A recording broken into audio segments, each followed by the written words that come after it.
Assalamualaikum warahmatullahi wabarakatuh. Alhamdulillahirrabbilalamin. Wassalatu wassalamu ala asrafil anbiya'i wal mursalin wa ala alihi washabihi ajmain amma ba'du. Selamat pagi mahasiswa dan mahasiswi Prodi MPI yang sangat kami banggakan. Eh, kita kembali lagi bertemu dengan mata kuliah kebijakan pendidikan Islam. Jadi ini adalah pertemuan kedua. Hari ini itu kita akan membahas topik yang menurut saya sangat fundamental dalam dunia pendidikan Islam, yaitu landasan normatif dalam kebijakan pendidikan Islam. Kenapa saya itu menyebut sangat fundamental? Karena kalau kita membangun sebuah rumah, ini adalah pondasi. Kalau pondasinya itu kokoh, maka bangunannya itu akan kuat dan tahan lama. Nah, kalau pondasinya rapuh, maka kebijakan pendidikan atau rumah yang akan kita bangun itu akan menjadi goyah dan mudah berubah dan juga kehilangan arah.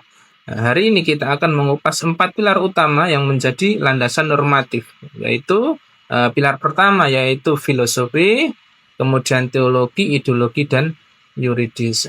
Pilar utama tentang filosofi ya. Filosofi itu bagaimana cara berpikir yang mendalam tentang tujuan dan makna pendidikan. Kemudian yang teologi, teologi yaitu bagaimana tentang ajaran Al-Quran dan hadis itu menjadi sumber kebijakan. Dan yang ketiga adalah sistem nilai yang memberikan arah identitas pada pendidikan Islam. Dan yang keempat adalah yuridis, pilar yuridis yaitu aturan atau hukum yang memastikan bahwa kebijakan ini sah diakui negara dan bisa dijalankan. Maka kita akan melihat bagaimana keempatnya itu saling melengkapi dan mengapa penting untuk memahami keempat pilar itu sebelum kita berbicara tentang kebijakan pendidikan Islam yang lebih jauh. Baik, kita mulai dari pertanyaan yang mendasar tentang apa itu landasan normatif. Jadi, landasan normatif pada dasarnya adalah dasar nilai, aturan, dan prinsip yang menjadi acuan ketika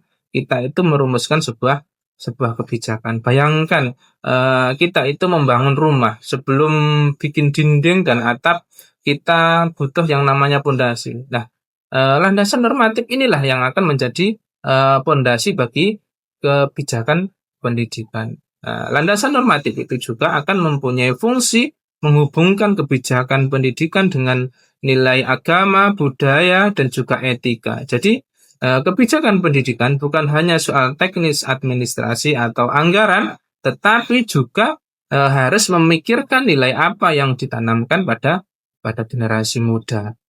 Khusus dalam pendidikan Islam, landasan normatif itu akan memastikan kebijakan itu tidak akan menyimpang dari yang namanya Al-Quran, hadis, dan juga nilai kemanusiaan. Artinya apa? Apapun kebijakan yang dibuat, ia harus membawa kemaslahatan, kemudian tidak merusak dan sesuai dengan ajaran Islam. Kalau kita itu sudah tahu tentang definisi, maka sekarang kita akan bahas yang lebih jauh. Kenapa landasan normatif itu penting sekali? Jadi, landasan normatif itu ibarat kompas untuk membuat sebuah kebijakan. Kalau kita itu naik kapal tidak bawa kompas, maka kita tidak tahu arah kemana tujuan kita. Bisa-bisa mungkin tersesat. Sama halnya dengan kebijakan pendidikan, kalau tidak punya landasan normatif, maka kebijakan itu akan kehilangan arah. Jadi ada 3 alasan kenapa itu sangat penting. Yang pertama adalah nanti akan bisa memberikan arah moral dan juga etis. Jadi kebijakan pendidikan itu bukan hanya soal peraturan, tetapi juga jadi juga nilai moral. Kemudian kalau misalkan kebijakan itu tanpa nilai moral, maka kebijakan itu bisa jadi dingin, kaku, dan hanya sekedar aturan saja yang ibaratnya itu manusia tanpa jiwa. Nah, itu. Kedua, itu nanti akan bisa membedakan kebijakan pendidikan Islam dengan kebijakan secara umum. Jadi kalau kebijakan umum mungkin hanya berfokus pada output, misalkan nilai ujian atau angka kelulusan. Nah, beda lagi dengan kebijakan pendidikan Islam. Itu harus menanamkan iman, akhlak, dan juga spiritualitas. Kemudian yang selanjutnya adalah mencegah kebijakan jadi pragmatis dan reaktif. Kalau kebijakan itu hanya dibuat untuk menutup masalah jangka pendek, hasilnya bisa berubah-ubah, bahkan mungkin akan menimbulkan kebingungan. Coba kita bayangkan kalau misalkan dalam kebijakan pendidikan Islam itu mengabaikan norma agama, apa yang terjadi? Pendidikan itu akan bisa kehilangan makna spiritualitasnya, bahkan identitas keislamannya. Oleh karena itu, maka landasan normatif itu wajib kita pahami. Kemudian kita masuk pada pilar yang pertama, yaitu tentang filosofi pendidikan Islam. Apa itu filosofi pendidikan Islam? Jadi, filosofi adalah cara berpikir yang secara mendalam tentang makna, tujuan, dan arah pendidikan. Filosofi itu akan membuat kita bertanya, untuk apa kita mendidik? Apa nilai yang kita tanamkan? Dalam pendidikan Islam, pendidikan itu bukan hanya untuk mencetak pekerja, bukan sekedar mempersiapkan generasi untuk dunia kerja. Lebih dari itu, pendidikan itu mempunyai tujuan untuk membentuk insan kamil, manusia yang sempurna dalam hal iman, ilmu, dan juga akhlak. Kalau kebijakan pendidikan itu tidak punya landasan filosofi, ia hanya akan menjadi rutinitas tanpa visi. Tapi kalau misalkan punya filosofi yang jelas, maka kebijakan itu akan punya tujuan jangka panjang dan mampu menjawab pertanyaan besar. Mau dibawa kemana arah pendidikan Islam ke depan? Nah, jadi apa sih pengaruhnya filosofi dalam pendidikan Islam? Jadi kalau kita lihat ada beberapa hal yang uh, jadi pengaruh filosofi dari kebijakan pendidikan Islam. Yang pertama, apa itu? Filosofi itu akan menentukan visi dan juga misi kebijakan. Misalkan, apakah tujuan pendidikan itu hanya mencetak tenaga kerja atau mencetak manusia yang berkarakter? Nah, itu. Yang kedua, misal, filosofi itu akan mempengaruhi pendidikan, akan mempengaruhi pendekatan pendidikan. Apakah sistem itu akan belajar kita apa itu teacher center atau guru yang dominan aja, atau student center, atau murid yang mungkin lebih aktif, atau bahkan community center. Nah, itu melibatkan masyarakat. Nah, bisa juga seperti itu. Kemudian, landasan filosofi itu juga akan mempengaruhi isi kurikulum. Jadi, apakah kurikulum itu nanti kita masukkan nilai-nilai keagamaan, keterbukaan, dan juga keadilan. Jadi, kebijakan yang dibuat tanpa filosofi itu biasanya akan reaktif, hanya menganggap masalah sesaat itu. Tapi kebijakan yang dibuat dengan filosofi itu kebijakan tersebut punya pijakan yang kuat dan arah yang jelas untuk masa depan generasi bangsa. Nah, pilar berikutnya yaitu tentang landasan teologi. Landasan teologi itu pasti kita ambilkan dari Al-Quran, hadis, dan juga prinsip-prinsip dari dasar Islam.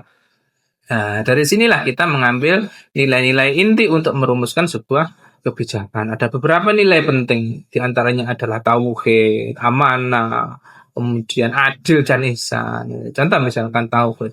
Jadi semua ilmu dan pendidikan itu harus kembali kepada Allah sebagai tujuan akhir, misalkan seperti itu. Kemudian misalkan amanah itu misalkan mengajar, mendidik, dalam mengolah kelas, semua itu adalah tanggung jawab besar yang diberikan kepada kita. Kemudian adil dan ihsan itu misalkan kebijakan itu harus adil dan membawa kebaikan, gitu ya. Bukan hanya memenuhi kewajiban minimal saja. Jadi dengan adanya landasan-landasan teologi tersebut, maka pendidikan Islam itu tidak hanya melahirkan orang pintar saja, tetapi juga akan melahirkan generasi yang beriman, bertakwa, dan juga berakhlak mulia. Kemudian pilar yang ketiga, yaitu adalah ideologi pendidikan Islam. Ideologi ini bisa disebut sebagai peta nilai, yaitu nanti akan menentukan arah pendidikan Islam itu berjalan mau kemana. Dalam pendidikan Islam, ideologi itu berakar pada tauhid, ukhuwah, dan keseimbangan antara dunia dan akhirat. Nah, jadi tentang tauhid misalkan, yaitu sebuah keyakinan yang fundamental yang nanti akan menjadi sebuah inti dalam membuat sebuah kebijakan pendidikan Islam. Ada nilai ukhuwahnya itu. Jadi pendidikan itu harus menumbuhkan persaudaraan bersama Muslim maupun seluruh manusia dan juga keseimbangan dunia dan akhirat. Jadi pendidikan Islam itu tidak hanya berfokus pada kesuksesan dunia, tapi juga ada kebahagiaan akhiratnya. Dan kita itu berada di Indonesia, ideologi pendidikan Islam itu juga harus selaras dengan Pancasila dan prinsip moderasi beragama atau Islam wasatiyah itu yang digaungkan oleh Kementerian Agama. Jadi kita bicara Islam yang moderat, toleran, dan bisa hidup harmonis dalam bangsa yang beragam. Kemudian pilar yang keempat yaitu dari aspek yuridis. Jadi semua aturan hukum yang mengikat dalam pendidikan, misalkan ada tentang Undang-Undang Nomor 20 Tahun 2003, misalkan tentang sistem pendidikan nasional. Kemudian ada juga Undang-Undang Nomor 18 Tahun 2019 itu tentang pesantren, dan peraturan Menteri Agama atau PMA itu yang mengatur tentang teknis pendidikan Islam ya, seperti kurikulum, madrasah, standar guru, dan juga yang lain-lain itu. Kemudian kenapa itu penting?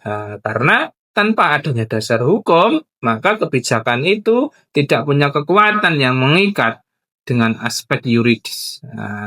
Nanti kebijakan pendidikan Islam itu bukan hanya bermoral, tapi juga sah, legal, dan bisa diimplementasikan dengan baik. Kemudian kalau kita ambil dalam konteks Indonesia yang beragam, ada satu hal yang penting yang harus masuk dalam kebijakan pendidikan Islam, yaitu apa? Tentang moderasi beragama. Jadi moderasi beragama ini hadir untuk mencegah apa? Ekstremisme, radikalisme, atau ekstrem kiri, ekstrem kanan ya.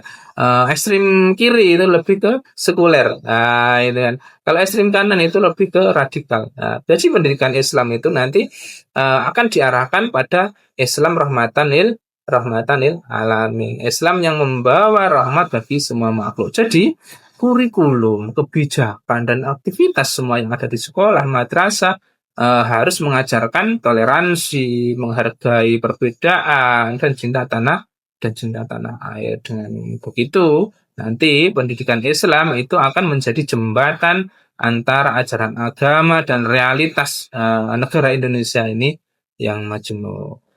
Dari sekian materi tadi, sebagai penutup, maka ada 4 pilar dari sekian itu ya. Ada 4 pilar yang menjadi landasan normatif dalam pendidikan Islam. Itu apa?